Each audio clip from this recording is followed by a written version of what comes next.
Assalamualaikum warahmatullahi wabarakatuh, teman-teman. Kembali lagi dalam pertemuan keberapa ya kita hari ini? Keempat ya. Saya akan membahas tentang materi kompetensi inti. Kemarin kan sudah tuh tentang apa namanya? Manajemen talenta dan lain sebagainya, pengertian tujuan dan lain sebagainya. Sekarang di pertemuan keempat ini kita akan membahas bahwa ternyata kompetensi inti itu untuk sebuah perusahaan sangat penting loh. Kenapa dan bagaimana cara pelaksanaannya? Contoh dari kompetensi inti itu seperti apa sih? Nanti akan dijelaskan di slide-slide selanjutnya. Sebelum kita membahas apa itu penjelasannya, kita harus tahu dulu nih apa itu kompetensi inti. Nah, di sini bisa teman-teman lihat ada beberapa pengertian mengenai kompetensi inti, tapi pada dasarnya ini inti dari pengertian tersebut sama ya. Di sini bisa teman-teman lihat poin yang pertama, kompetensi inti adalah konsep dalam teori manajemen yang diperkenalkan oleh C.K. Parahalat dan Gary Hamel, yang dimana bahwa kompetensi ini adalah kombinasi harmonis dari berbagai sumber daya dan keterampilan yang membedakan perusahaan di pasar. Oleh karena itu, merupakan dasar daya saing perusahaan. Jadi, kompetensi itu berupa keterampilan, berupa produk, lalu pengetahuan, layanan, gitu kan, sesuatu yang memiliki keunggulan lebih dengan perusahaan-perusahaan pesaing lainnya, gitu ya. Jadi, kenapa perusahaan itu harus menerapkan kompetensi inti supaya ada pembeda dari kompetitor, ada pembeda dari pesaing gitu ya, entah itu dari segi produknya, dari segi layanannya, dari segi keterampilannya gitu ya, mempunyai atau memberikan keunggulan yang beda dengan pesaing-pesaing yang lain gitu ya, yang tidak bisa ditiru oleh pesaing-pesaing lain gitu ya. Entah itu dari apa? Entah itu dari produknya, sumber dayanya gitu kan, mempunyai keterampilan yang khusus, mempunyai kompetensi yang khusus gitu ya, atau bahkan dari segi layanan gitu ya di bidang jasa dan lain sebagainya. Nah, yang poin yang kedua, kompetensi inti adalah sumber daya dan kemampuan yang terdiri dari keunggulan strategis. Jadi, tentu di dalam sebuah perusahaan mempunyai visi misinya, strategi yang ingin dicapai gitu ya. Bagaimana supaya strategi itu tercapai ya harus memiliki sumber daya yang memiliki kemampuan khusus gitu ya, entah itu dari SDM-nya dan lain sebagainya. Nah, yang ketiga ini ada kompetensi ini membedakan, kehalang ya, kompetensi ini membedakan organisasi dari menciptakan keunggulan bersaing dari perusahaan. Ya, pokoknya intinya sama ya, dengan adanya kompetensi ini dari segi keterampilan, produk, layanan dan sebagainya ada pembeda gitu ya dari pesaing. Ada apa ya? Yang tidak bisa ditiru gitu oleh pesaing. Makanya kompetensi inti ini diperlukan oleh perusahaan-perusahaan ataupun usaha-usaha besar gitu ya supaya bisa bersaing dengan pesaing yang lain gitu ya. Oke, kita lanjut. Nah, ini pentingnya memahami kompetensi inti. Yang pertama, melahirkan keunggulan kompetitif gitu ya. Pentingnya misalnya pelanggan ini tak mudah tertarik dengan produk lain gitu ya, karena produk yang kita beli ini mempunyai manfaat yang banyak, entah itu dari segi harganya, dari segi pengemasannya gitu ya, melahirkan keunggulan yang bikin tertarik konsumen gitu ya. Nah, yang kedua sulit ditiru gitu ya, dengan adanya kompetensi ini sebuah produk, sebuah layanan, sebuah keterampilan yang tidak mudah ditiru oleh pesaing-pesaing yang lain. Contohnya bikin kemasan yang menarik gitu kan, dari segi penampilan, entah itu dari harganya yang murah tapi kualitasnya bagus gitu ya. Pokoknya produk ataupun layanan ataupun SDM yang tidak bisa mudah ditiru oleh pesaing yang lain gitu ya. Melakukan inovasi yang apa ya, terbaru gitu ya, entah itu dari segi produknya, dari segi apa ya namanya, pengemasan yang unik gitu ya, pokoknya tidak mudah ditiru. Nah, yang ketiga menunjukkan posisi perusahaan dalam peta kompetensi. Jadi, dengan memahami kompetensi ini pada sebuah perusahaan ini penting ya untuk ada untuk membuat strategi gitu ya, untuk meningkatkan sebuah produk, meningkatkan sebuah layanan, meningkatkan SDM-nya gitu ya, keterampilannya supaya bisa mengelola sumber daya manusianya dan meminimalisir modal dalam perusahaan gitu ya.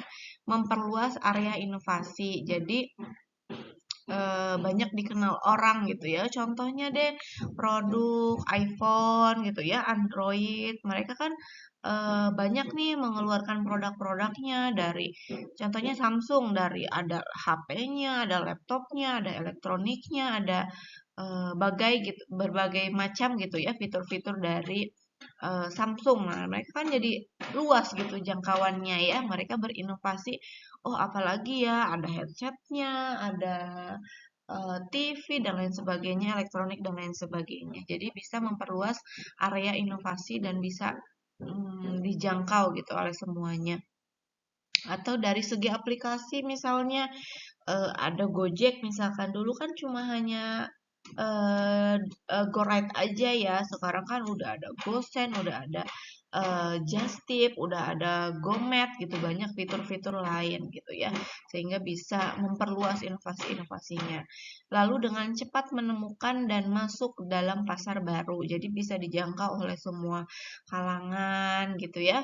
Contohnya misalnya startup-startup gitu ya, bisa dijangkau oleh semua kalangan dengan cepat gitu ya, masuk ke dalam pangsa pasarnya. Melahirkan keunggulan kompetitif. Oh, ini penjelasan yang tadi ya teman-teman ya. Sulit ditiru nih ya. Identitas yang unik dibangun dari kompetensi inti perusahaan akan membuat produk bisnis dan sulit untuk ditiru. Contohnya ada Baskin Robbins es krim ya, es krim yang biasanya suka ada di mall-mall yang satu cupnya tuh bisa 80.000 gitu ya, yang tidak perlu repot-repot memantau setiap es krim baru yang diluncurkan oleh pesaingnya, karena yakin bahwa rasa es krim Baskin Robbins ini tidak akan bisa ditiru gitu ya. Contohnya seperti itu, sebuah es atau misalnya apalagi ya, banyak lah ya produk-produk yang tidak bisa ditiru intinya gitu ya, karena mempunyai ciri khas tersendiri gitu ya, entah dari segi makanan, dari segi elektronik misalnya kayak gitu ya. Menunjukkan posisi perusahaan dalam peta kompetensi. Dengan memiliki pemahaman yang baik terhadap kompetensi inti perusahaan, Anda akan semakin baik pula dalam memahami komposisi perusahaan dibandingkan dengan kompetitornya. Ini penting dalam membuat kebijakan serta penting bagi perusahaan untuk meningkatkan sebuah produk dan layanan bisnis. Jadi harus tahu nih posisi perusahaan kita ini udah sampai mana ya gitu ya. Udah di level yang mana ya supaya bisa meningkatkan kualitas produknya lagi, meningkatkan kualitas layanannya lagi, meningkatkan sumber daya manusianya lagi gitu ya. Jadi harus tahu posisi kita ini dibandingkan dengan pesaing-pesaing ini ada di mana gitu ya. Memperluas area inovasi. Kompetensi ini dapat memperluas serta mengharmonisasikan area inovasi hingga produk maupun layanan baru dari lahir dengan cepat. Contohnya, Gojek melahirkan layanan baru sebagai memperluas kompetensi ini yaitu jasa layanan angkutan online gitu ya. Nah, sekarang memperluas lagi Gojek dengan ada fitur Justip, dengan ada fitur GoMart ya, semuanya bisa dilakukan di aplikasi Gojek karena mereka melakukan inovasi-inovasi terus gitu ya. dengan cepat menemukan dan masuk ke dalam pasar baru. Kelahiran produk dan layanan baru ini tentunya memungkinkan sebuah perusahaan untuk menemukan dan masuk ke dalam pasar baru. Contohnya, Jahir Accounting setelah 20 tahun dikenal sebagai penyedia layanan software akuntansi ya yang dulunya lekat dengan biaya tinggi, saat ini bahkan bisa di download secara gratis sehingga pebisnis pemula ataupun startup bisa menikmati layanan accounting ini gitu ya yang dulu mungkinnya mahal ya untuk membeli aplikasi ini sekarang bisa di-download secara gratis sehingga para pebisnis pemula ataupun startup bisa menikmati fitur ini gitu ya. Nah, ini contoh kompetensi inti perusahaan global. Contohnya ada Toyota dengan teknik produksi yang ramping, lean production memungkinkan perusahaan untuk memiliki suku biaya produksi. Lalu ada Apple yang berada di bawah Steve Jobs dengan imajinasi teknologi konsumen yang brilian dan juga tahu bagaimana memasarkan yang tepat gitu. Sekarang mungkin anak muda sudah menggunakan handphone iPhone gitu ya, entah itu kelebihannya kameranya yang bagus, nggak lemot gitu ya, atau misalnya ada keunikan-keunikan lain gitu ya dari produk Apple itu sendiri. Lalu ada Walmart dengan manajemen rantai pasokan yang andal menjadikan tidak hanya memiliki jaringan distribusi yang luas tetapi juga efisien. Google dengan perangkat kombinasi insinyur perangkat lunak yang terampil, lingkungan kerja yang nyaman untuk inovasi karyawannya. Nah, lalu bagaimana cara kerja kompetensi inti ini di dalam sebuah perusahaan gitu ya? Ya harus mengkoordinasi dan mengintegrasi. Nah, ya, di sini koordinasi bekerja sama dengan tim. Jadi tidak hanya memperkerjakan karyawan-karyawan yang cerdas, tidak memperkerjakan karyawan-karyawan yang tidak hanya gitu ya, karyawan-karyawan yang memiliki inovatif, tetapi juga mengatur bagaimana sebuah tim ini agar dapat bekerja sama dengan baik gitu ya, mengutamakan satu sama lain, bekerja sama dengan satu tim gitu ya, tidak menyikut gitu ya ataupun tidak apa namanya konflik satu sama lain, tetapi kita harus bekerja sama, harus mengkoordinasi gitu ya supaya sebuah tim ini agar dapat bekerja sama dengan baik sesuai dengan tujuan ataupun goals tertentu gitu ya. Lalu ada mengintegrasi karyawan yang cerdas dan inovatif ya, tidak hanya karyawan cerdas dan inovatif saja tetapi bisa bekerja sama secara tim gitu ya agar menjalin koordinasi yang baik, agar timnya tidak saling bersaing gitu ya untuk kepentingan sendiri tetapi untuk tujuan bersama gitu ya di dalam sebuah perusahaan. Nah, masuk ke dalam kamus kompetensi inti.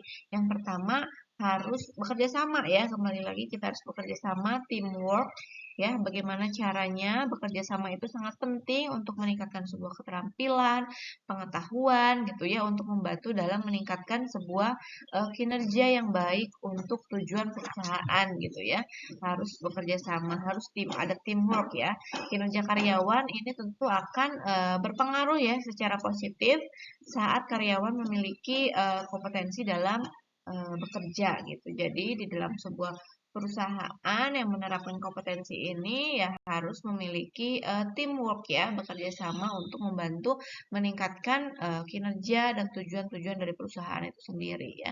Kemampuan untuk membangun dengan rekan kerja lain, unit kerja lain secara kooperatif dan kolaborasi untuk mencapai tujuan tim ya. Lalu harus apa namanya achievement orientation, keinginan untuk keinginan dasar untuk mencapai sasaran hasil kerja yang menantang dan prestasi kerja yang melampaui standar keberhasilan yang telah ditetapkan. Bagaimana cara karyawan melakukan sebuah inovasi pada pekerjaannya untuk meningkatkan sebuah kinerja gitu ya, menetapkan tujuan penyelesaian tugas, melakukan upaya menyelesaikan pekerjaan secara efektif gitu ya, mampu menyelesaikan tugas yang diberikan sesuai dengan arahan ataupun atasannya, menyelesaikan tugas melampaui standar yang telah ditetapkan dan memprioritaskan tugas. Bagaimana cara karyawan untuk melakukan sebuah pekerjaannya dengan baik gitu ya. Lalu ada CSO, Customer Service Orientation, kemampuan yang menggambarkan bagaimana karyawan berinteraksi dengan pelanggan dalam rangka memenuhi apa yang dibutuhkan oleh pelanggan gitu ya. Tidak hanya dalam perusahaan jasa saja, tetapi misalnya di perusahaan produk juga ya.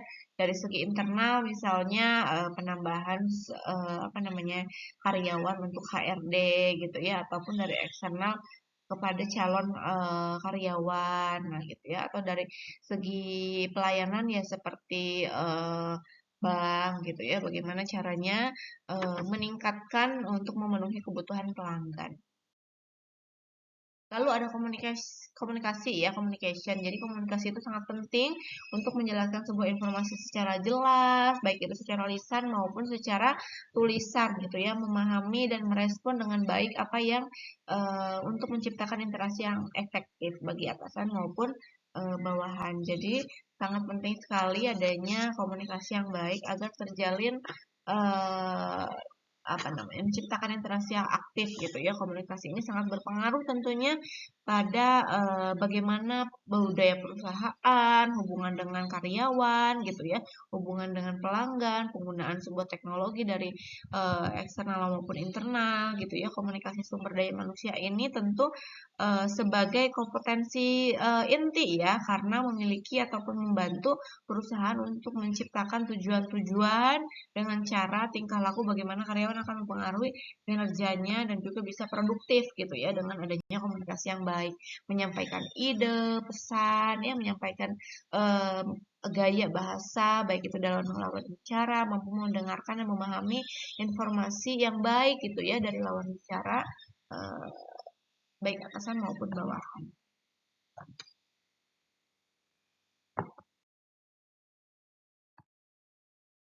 Oke, jadi kesimpulan dari kita belajar tadi tentang apa itu kompetensi ini, kesimpulannya itu kompetensi inti adalah karakteristik yang menunjukkan yang membuat bisnis atau individu yang menonjol dari pesaing ya. Jadi, dengan adanya penerapan kompetensi inti di dalam sebuah perusahaan, kita jadi memberikan keunggulan dibandingkan dengan pesaing-pesaing yang lain gitu ya. Jadi, memiliki sebuah produk yang tidak bisa ditiru, memiliki sebuah layanan yang tidak bisa ditiru gitu ya. Kompetensi ini mengidentifikasikan dan mengeksploitasi kompetensi ini dipandang penting bagi bisnis baru maupun yang sudah lama ataupun yang berhasil atau perusahaan yang mapan yang berusaha tetap kompetitif. Jadi, sebuah perusahaan itu penting untuk bisa menerapkan kompetensi inti supaya bisa bersaing dengan pesaing-pesaing yang lain, entah itu dari segi apa?